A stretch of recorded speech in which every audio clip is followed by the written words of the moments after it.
This is the resilient and empowered society through a great transformation of mind and emotion, a reset key, PRO1 edition.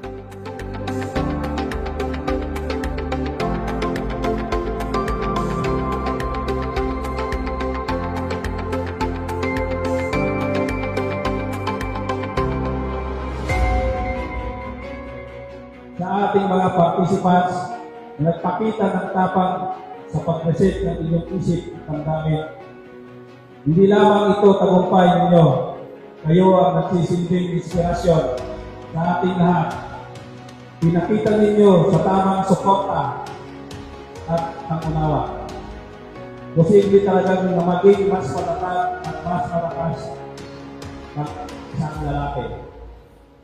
Project Reset Me captures the essence of pagmamahal through its emphasis on support and guidance, demonstrating a profound commitment to empowering our fathers anchored in our second-point agenda. Project Secure, emphasizing compassion for thinking personnel and to provide resources, guidance, and emotional well-being to the dedicated fathers within our organization.